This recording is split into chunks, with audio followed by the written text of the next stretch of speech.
All right, Campbell's comment on location here at Lord's Raceway. Noel Ridge, local historian. Welcome.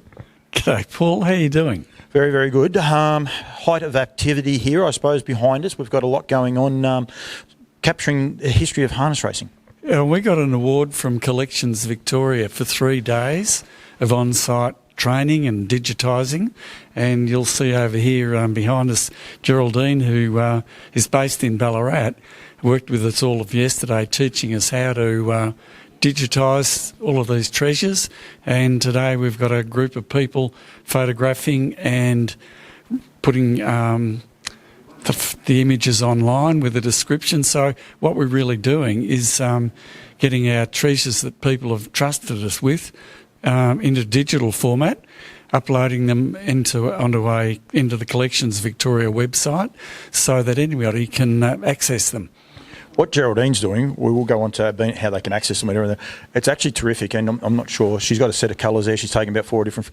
Filling the arms out, like, so it actually looks like someone's arms are in. They're on a mannequin, like they're not hung on a coat hanger. They're actually through a mannequin, puffed out. Gives the real size and the definition to those actual colours, and more so a 3D look instead of a 2D look. Well, they're the colours that Gordon Rothiger drove Ray Armour Pool in, particularly when he won the Bendigo Cup.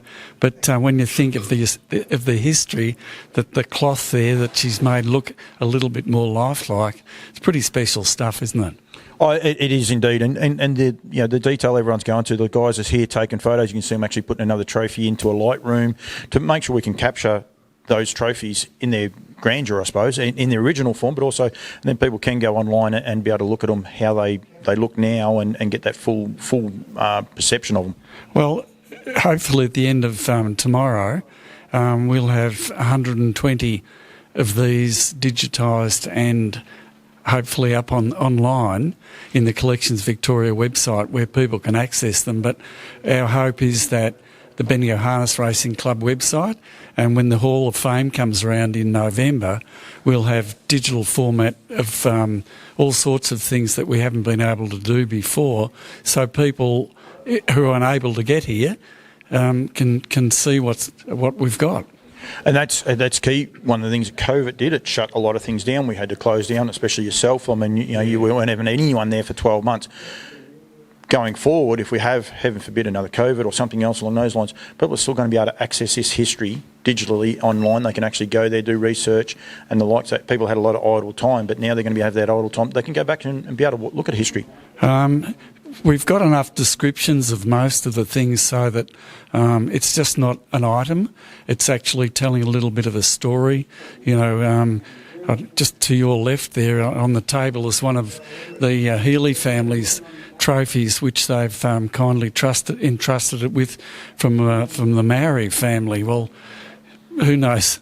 Having all of those together in the one place, we've got all the Allen trophies, Clary Allen, Tommy Allen, people like that, and just little bits and pieces that otherwise would be in a drawer somewhere.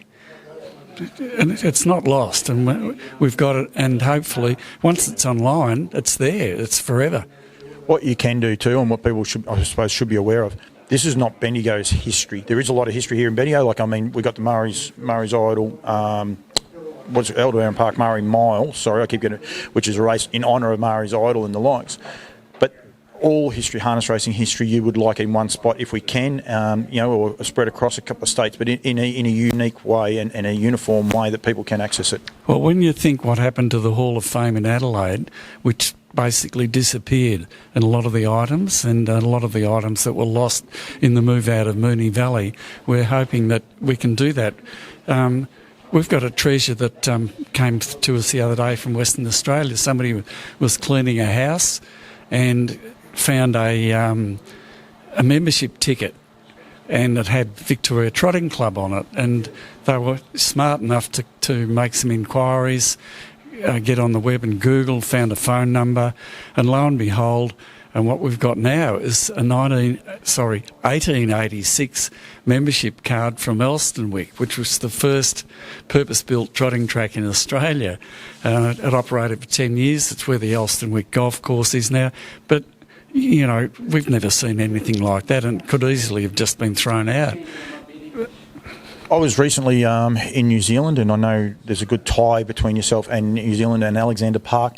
I love what they do in their winning room. They've got the old trophies, and it's the driver of the year gets that trophy awarded to him for that year, but it's an original trophy and it's all there on show and on presentation. That would be the next stage for what you're trying to do here, to get these out a little bit more so people can see them without having to go digging for them.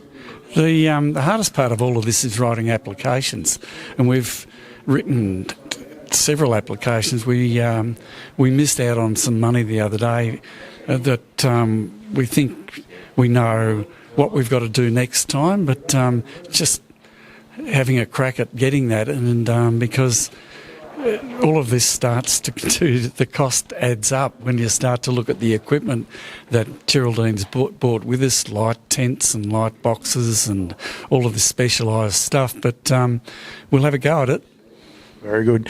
Anyone out there has something they think could be, historically relevant, or even if you don't think it is, get in touch with yourself. Yeah. Best way to get in touch with you or anyone here, is it through the Bendigo Club, or is there a better way of doing it?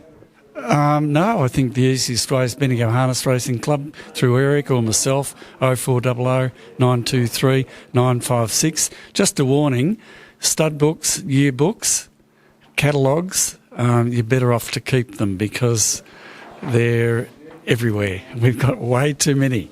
Yep, that's okay. So things like that, but always just reach out instead of just sending it. Perhaps ring you first, and then if it is something that interests you, or not, I shouldn't say interests you, something that you think is relevant for the history of harness racing, it by all means give you a yell. We've taken the view that if somebody offers us something, absolutely we'll take it and look after it for them, do the official paperwork. But the thing is that if it's lost, it's lost. It's gone forever, so it's better off here with us. And this is a better way to share it with people. And I'm sure that once we get the Collections Victoria website site for the museum up and running properly, people will be able to share things like that. And it is a very, very good reason. If you're here at Lord's Raceway at all, come down and have a look at the museum. There's some beautiful sulkies down there, the way drivers used to have to drive in some of those old sulkies. Trophies, colours are hanging up everywhere. It's well worth a look, and it's going to keep growing, and we want to keep getting it out there and keep growing it more and more. Yep. Thanks for time. Thank you very much, Noel, and thank you very much to all the volunteers and Geraldine who have done a great job. She's actually got Dickie Lee's old colours out there now. I might even get a photo of those once. How do I go for my colours? All right? That'd be great. Yeah. Thanks, Noel.